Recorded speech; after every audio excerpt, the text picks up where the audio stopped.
और कितनी मेहनत करनी पड़ेगी। कुछ ऐसा जुगाड़ू आइडिया सोचना पड़ेगा कि शिकार मेरे पास खुद चलकर आए। भेड़िया बहुत ही शातिर धूर्त था। वह कोई ऐसा तरीका ढूंढ रहा था जिससे वह आसानी से शिकार ढूंढ सके। सुनो गधे भाई, क्या तुम इस लकड़ी के गट्ठे को उठा सकते हो? यह अनुमान से ज्यादा भारी है। ठीक है मगर नन्ही हिरण, ये सब करने की क्या जरूरत है? अच्छा हुआ जो मैं यहाँ आ गया। अब इन लकड़ियों को मेरे पीठ में डाल दो, मैं इन्हें छोड़ दूंगा। गदहा बहुत ही दयालु और समझदार था। वह हर किसी की मदद किया करता था। एक दिन भेड़िया बड़ी ध्यान से एक स्थान पर बैठकर सोच रहा था। तभी एक बैल उसके पास आया। क्यों भाई भेड़िए, ऐसे क्यों बैठे हो? बाबा बनने की सोच रहे हो क्या? यहाँ से चुपचाप खिसक ले, अभी कुछ गहरी बात पर विचार कर रहा हूँ। मर फिर यहीं, मुझे क्या लेना देना। तभी उसके दिमाग में एक उपाय आया। अरे वाह, इस बैल ने सारी प्रॉब्लम सॉल्व कर दी। अब मैं कल से इस जंगल में बाबा बनकर आऊंगा। अगले दिन मैं अब शांति प्रिय भेड़िया बन चुका हूँ। इस संसार से मेरा मोह उठ गया है बालक। पहले मैं नादान था, बेवजह यहाँ वहां घूमता रहता था और किसी भी जानवर की हत्या करके उसे खा जाता था। अब मुझे दिव्य ज्ञान मिल चुका है। जाओ जंगल में ऐलान कर दो, ज्ञान बाबा इस जंगल में अपना आशीर्वाद देने आए हैं। हिरण भेड़िए की बातों में फंस चुका था। वह सभी जानवरों तक ये बात फैला देता है कि भेड़िया अब ज्ञानी बाबा बन चुका है। हिरण की बात सुन के सभी भेड़िए के पास पहुंचे। और मैंने सुना है कि तुम बाबा बन गए हो। बाबा तो कभी शिकार नहीं करते, ऐसे में तुम क्या खाओगे? मैंने कब कहा कि मैं शिकार करूंगा बालक? मुझे मांस की अब कोई आवश्यकता नहीं है। मैं तो फल खाया करूंगा। तुमने बाबा बनने की शिक्षा कहाँ से ली? मैंने ध्यान किया बालक। उस ध्यान में मुझे प्रभु ने आशीर्वाद दिया और कहा कि मैं इस जंगल का कल्याण करूं। तभी एक खरगोश वहां पहुंचा और बोला, बाबा जी, कोई चमत्कार कीजिए। मेरे बच्चे के पेट में बहुत दर्द हो रहा है, उसका इलाज कीजिए। तुम चिंता मत करो बालिके, मैं अभी एक मंत्र फूंकता हूँ और तुम्हारा बच्चा ठीक हो जाएगा। हिम क्ली हूँ फट स्वाहा। अब जाओ देखो कि ठीक हुआ कि नहीं। खरगोश अपने बच्चे को चेक करके आता है। बाबा जी की जय हो। अद्भुत बाबा जी, मेरा बच्चा बिल्कुल ठीक है, उसका दर्द छू मंत्र हो गया है। अब सभी भेड़िए की चाल में फंस चुके थे। उन सभी को विश्वास हो चुका था कि भेड़िया बाबा बनकर चमत्कार करता है। अब भेड़िए की रोज सेवा होने लगी। तरह तरह के भोजन पकवान लाए जाने लगे। भेड़िए का दिन अच्छे से कटने लगा। मगर एक दिन रोज खाने के लिए मिलता तो जरूर है, मगर आखिर ठहरा मैं मांसाहारी जानवर, ये घास फूस कब तक खाऊंगा? वहीं दूसरी तरफ गदहा कुछ सोच रहा था। ये चमत्कार है या आंखों का धोखा? कुछ समझ नहीं आ रहा है। भला एक मांसाहारी जानवर बाबा बनकर शाकाहारी भोजन कर रहा है और सही रास्ते पर चलने की राह बता रहा है। जरूर दाल में कुछ काला है। एक दिन बच्चा जाओ और ऐलान करो कि बाबा सबसे कुछ जरूरी बात करने वाले हैं। भालू की बात सुन के सभी जानवर भेड़िया के पास पहुंचे। मेरी बात ध्यान से सुनो बच्चा। मैं जब ध्यान में था तभी मुझे एक सपना आया। इस जंगल में एक रहस्यमयी शैतान हमला करने वाला है। आप सभी चौकन्ना रहिए, मैं इसका निवारण ढूंढने की कोशिश करता हूँ। सभी जानवर सतर्क हो गए थे, मगर कोई न कोई जानवर एक हफ्ते बाद गायब होने लगे थे। इन सभी घटनाओं से गदहा कुछ सोचने लगा। भेड़िए के कहने के बाद से ही ये सभी घटनाएं घट रही हैं। क्या सच में उसने यह सब देखा है या फिर कहीं उसी की चाल तो नहीं है? आज रात को जंगल में पहरा देना होगा। रात की चांदनी अब धीरे धीरे गायब होने लगी थी। जंगल खामोशी के आगोश में शमा चुका था। गधा एक पेड़ के पीछे दुबका हुआ था। तभी उसे किसी के आने की आवाज सुनाई दी। गौर से देखने के बाद उसे मालूम हुआ कि यह तो भेड़िया है। अच्छा जी, दिन में बाबा और रात में शैतान। पीछा करना पड़ेगा। आखिर ये करता क्या है? अरे खरगोश, यहाँ क्या कर रहे हो? तुम्हें मालूम नहीं क्या आसपास शैतान घूम रहा है? इस रात के अंधेरे में मैं अपना रास्ता भूल गया हूँ बाबा जी। क्या आप मेरी मदद कर सकते हैं?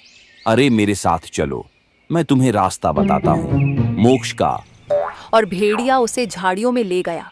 और उसका शिकार कर दिया। गधे ने सारी घटनाएं देख ली थी। अगले दिन बाबा जी, मेरे पति अभी तक घर नहीं पहुँचे। अपनी दिव्य शक्तियों का इस्तेमाल करके पता लगाएं कि वे कहाँ हैं। इसमें ध्यान लगाने की कोई जरूरत नहीं है। मैं बताता हूँ कि तुम्हारा पति कहाँ है। तुम्हारे कहने का मतलब क्या मतलब है? ये जो बाबा बना फिरता है, यही असली शैतान है। यही जानवरों का शिकार करता है और सभी जानवरों को झूठ बोलता है। तुम्हारे पति का शिकार भी इसी ने किया है। तुम ये क्या कह रहे हो? तुम्हें मालूम नहीं है क्या? बाबा जी सिद्ध ज्ञानी हैं। मैं सच कह रहा हूँ। इसे खरगोश का शिकार करते मैंने अपनी आंखों से देखा है। अपनी ये बकवास बंद करो। बाबा जी ने अपनी सिद्ध से चुटकी में खरगोश के बच्चे का इलाज किया है और तुम कहते हो ये ढोंगी है। सारे जानवर गधे की बात पर जरा सा भी विश्वास नहीं कर रहे थे। गधे को भी समझ आ गया कि ऐसे में उसकी दाल नहीं गलने वाली। उसने तुरंत एक तरकीब निकाली।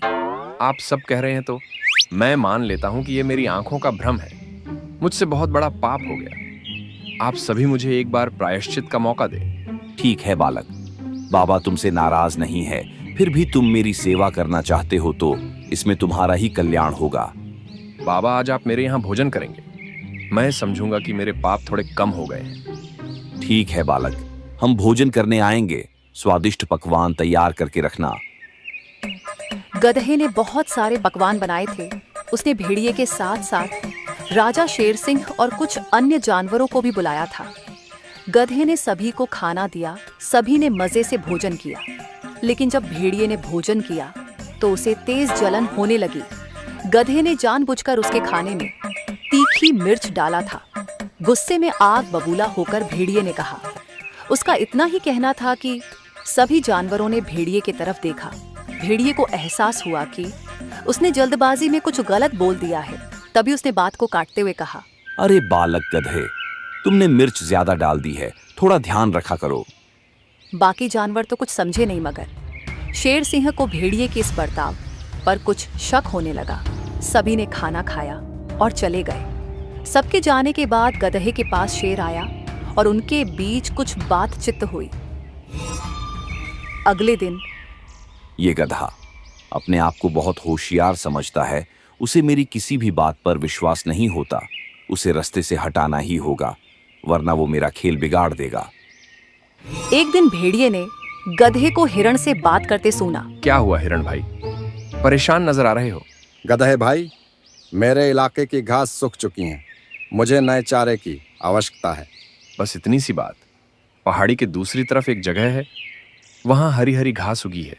वहां जाओ। ऐसे भी उधर कोई ज्यादा जाता भी नहीं है। तुम्हें कोई परेशान भी नहीं करेगा। भेड़िए के खुरापाती दिमाग में एक उपाय आया। अरे वाह, जब ये हिरण वहां पहुंचेगा, मैं पीछे से इतना जोरदार हमला करूंगा और इसे घायल करके भाग जाऊंगा। और जब ये यहाँ आकर अपना दुखड़ा रोएगा, तब मैं सारा इल्जाम इस गधे के ऊपर डाल दूंगा। बोलूंगा कि गधा ही असली शैतान है जो भेष बदलकर जंगल में रहता है। हिरण हरी हरी घास देखकर बहुत कुछ हो रहा था। उसे मालूम नहीं था कि भेड़िए उसके ऊपर नजर टिकाए बैठा है।